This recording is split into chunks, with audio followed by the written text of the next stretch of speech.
Welcome back to the Razor Sharp Report.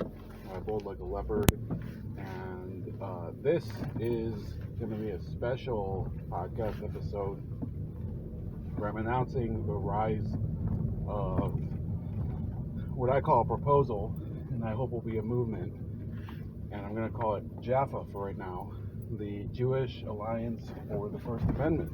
And some people might be snickering in the audience there because you well know that there's a lot of people in the Jewish community in America especially that simply are not on board with the provisions of our First Amendment. As Americans, the First Amendment actually is our greatest safeguard from being controlled and told what to say, how to pray, what to do by the government.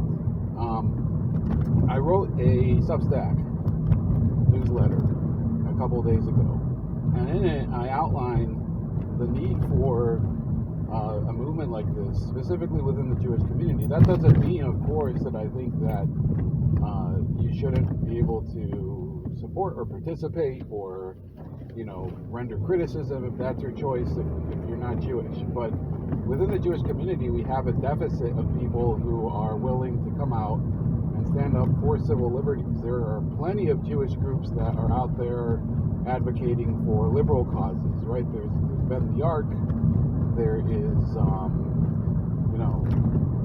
there's plenty of Jewish people involved in other organizations like they were in the Women's March, or in the NAACP, or even the ADL is a major Jewish organization, which I would consider completely liberal at this point.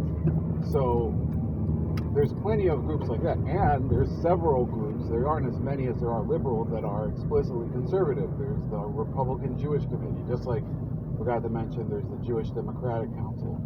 There is the Coalition for Jewish Values, which is a traditionalist Orthodox Jewish group. There's AIPAC. There's a lot of organizations. Not that AIPAC is entirely Jewish, but there are no organizations that are explicitly for the Bill of Rights, the First Amendment, and civil liberties. And I hope to change that. And maybe one day somebody else will come along and they'll take the movement as to much higher heights. I don't personally look at this as a full-time endeavor, not at least as of yet, but this is an idea that I think is born out of necessity, right? Because there are so many people who are within the media and within big concerns, big government bureaus within corporations that happen to be Jewish, that I think are doing a tremendous disservice and damage to the American people and to the Jewish people, right? Because their whole premise is that we need the Second Amendment. They do need the Second Amendment. That's their idea too.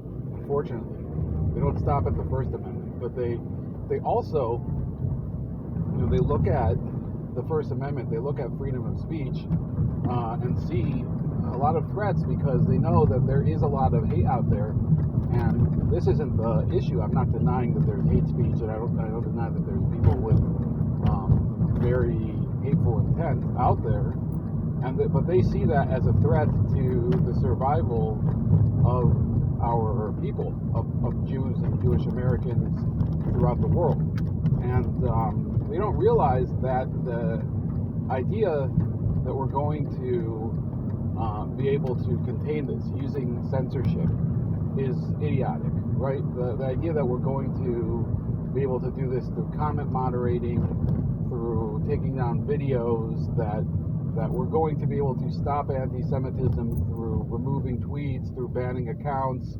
through forcing people to use other payment processors, which has become in vogue in the next few years, thanks to organizations like the ADL. Those are terrible ideas. In fact, what is the ADL supposed to do now? They have completely lost the plot and lost the confidence of a lot of people because of how they handled the Kanye West situation, and that was a situation that they botched very, in very clumsy fashion, right? This was not just Kanye West, the Kyrie Irving situation.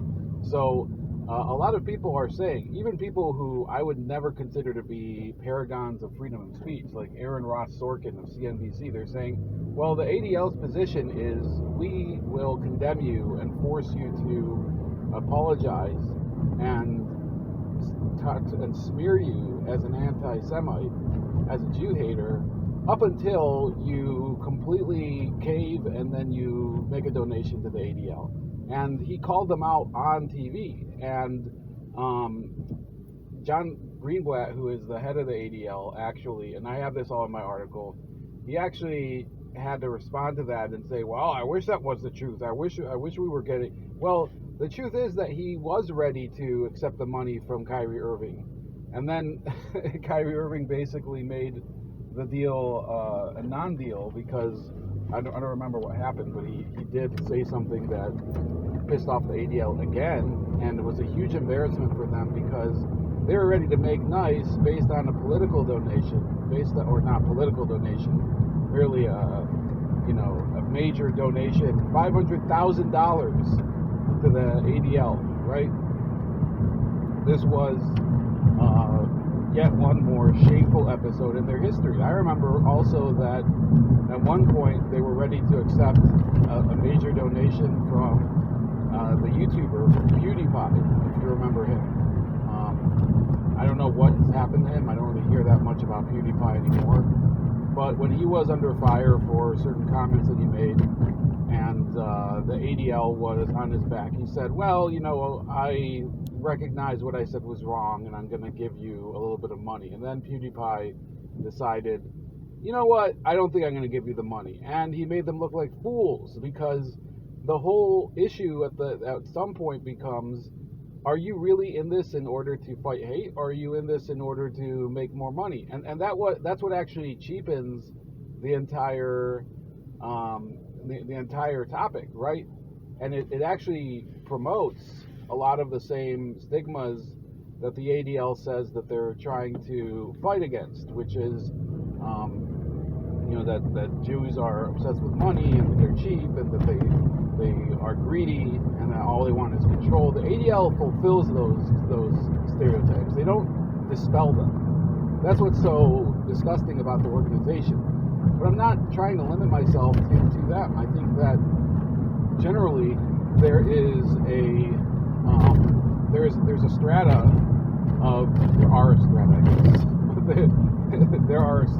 of Jewish society in America that they are entitled.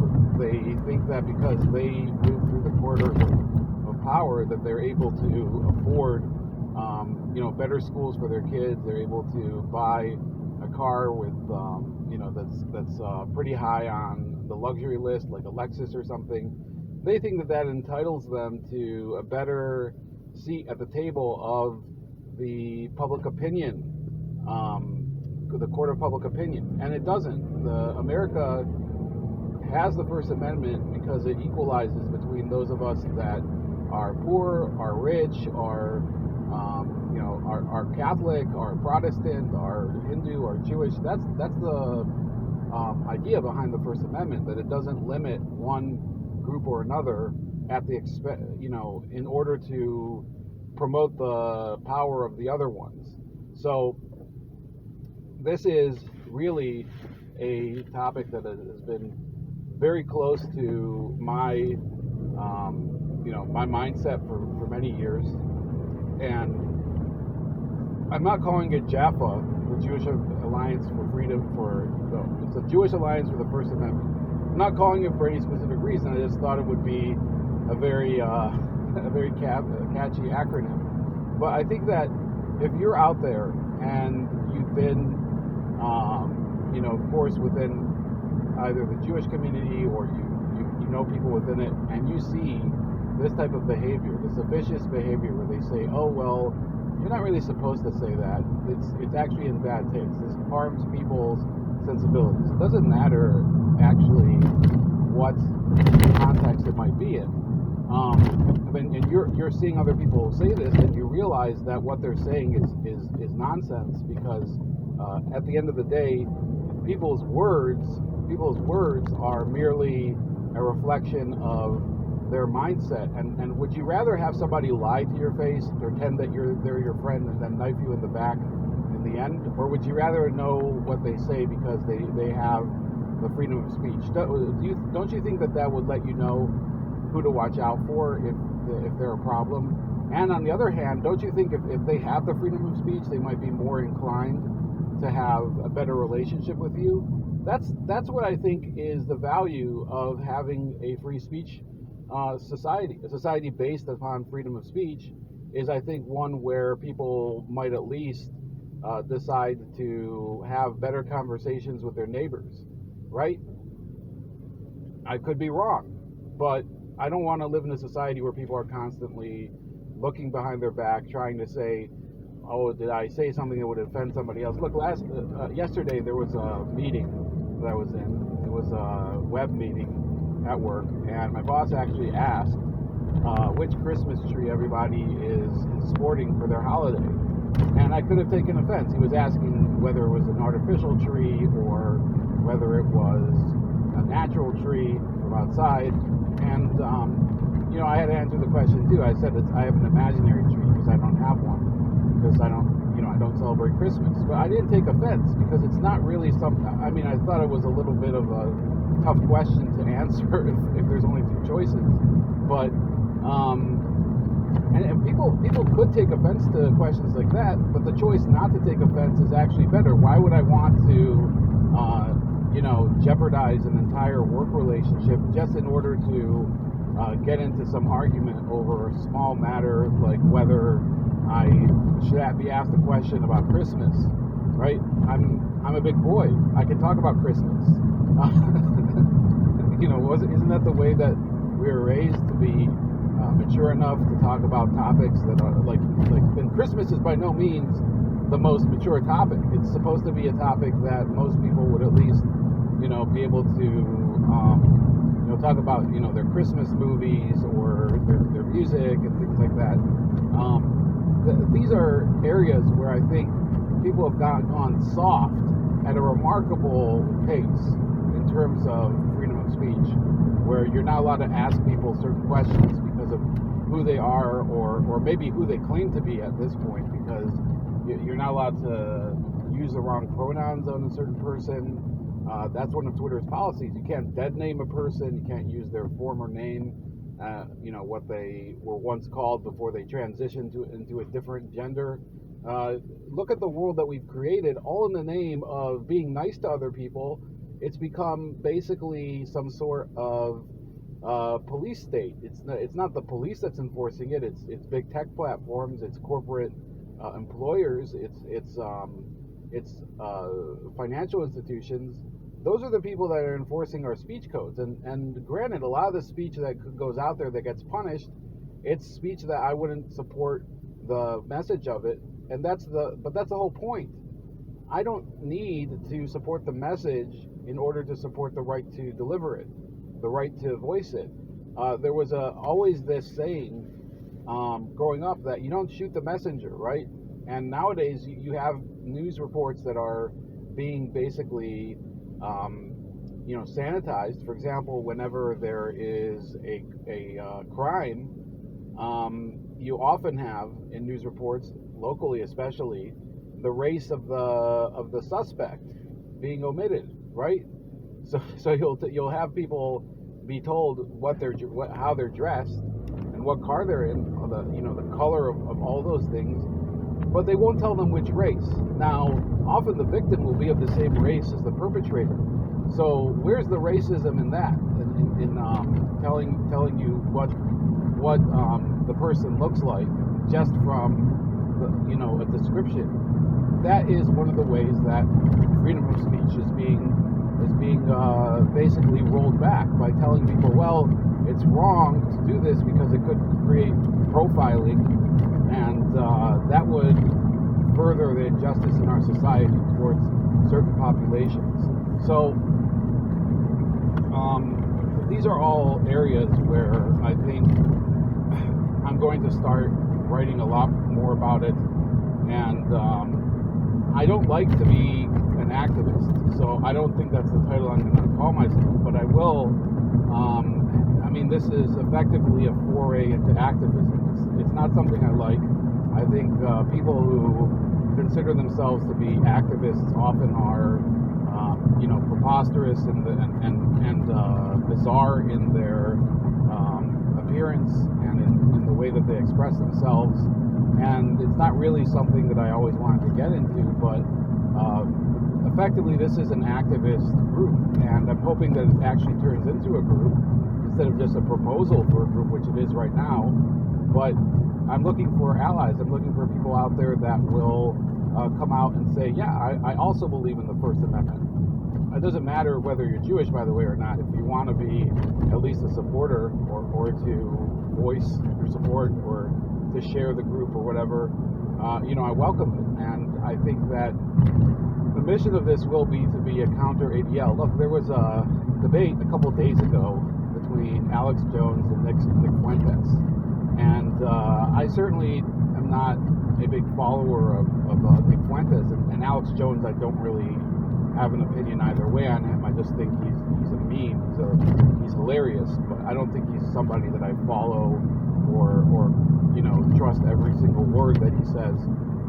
But both of them are icons of the freedom of speech issues right now. One of them has been, both of them have actually been canceled from a lot of different platforms. And a lot of the things they say are either terrible or ridiculous. But the tenor of the debate was, of course, whether whether Hitler was actually the terrible person that he is, and it sprang from Kanye West's interview on Alex Jones' show a few weeks ago, or maybe it was 2 weeks ago, I don't remember exactly. But the issue that was at hand was that Nick Fuentes was saying, well, I don't think that we should shy away from this fight anymore. He says that people shouldn't be afraid to say whatever they want about Hitler, whether that they agree with him or not, and they should stop being so sensitive about it because they're not actually responsible for anything that Hitler did. And then Nick Fuentes said something that I think was meant to be for shock value, and he actually shared it later on one of his accounts that he still has. He shared one of the snippets of it where he said that he doesn't care about how it offends or hurts your Jewish grandmother, that he talks about the Holocaust or says things that are flippant or dismissive of it. Now, look, that might be a hurtful thing that Nick Fuentes said, but that's the whole point, that you allowing it to be hurtful is the real problem. You have to relate to it in the way that this is a person who is actually not really capable of harming you unless you allow them to harm you, right?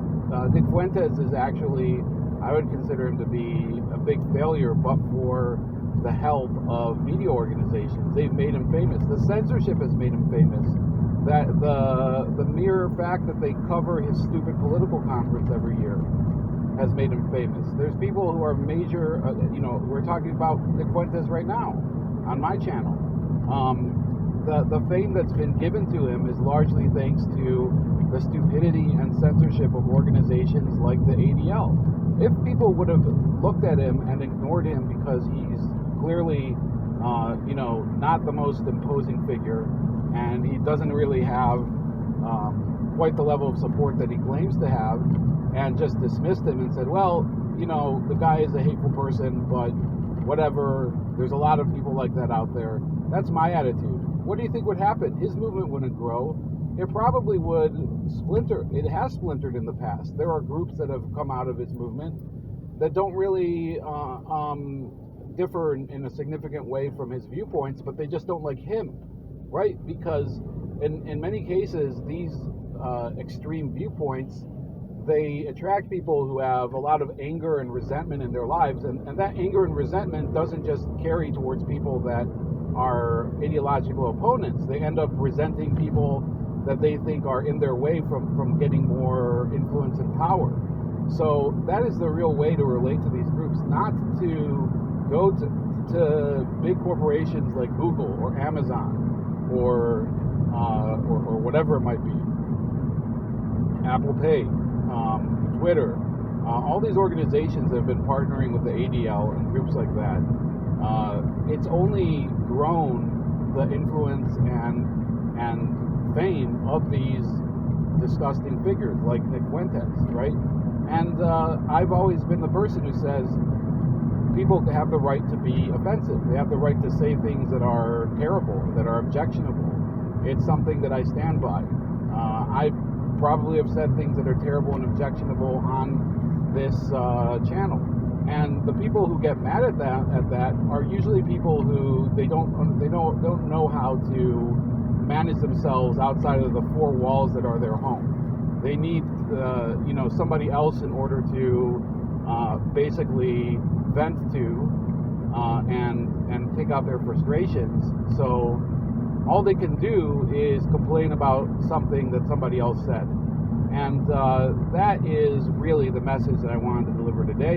And I'm telling you, if this movement becomes something that is, it grows real muscle and tendons and the entire, infrastructure in order to exist, instead of just being something that right now is a proposal, right? I think that the reputation of the Jewish community can change a little bit. I don't anticipate being in the majority anytime soon, but I do want there to be at least an alternative out there. That's about it for today. Please like, share, and subscribe. You can also find all of my links on social media and on video hosting platforms like Rumble, Odyssey, and BitChute in the description. You can find the link to the newsletter article talking about Jaffa as a proposal also in the description, and have a great day.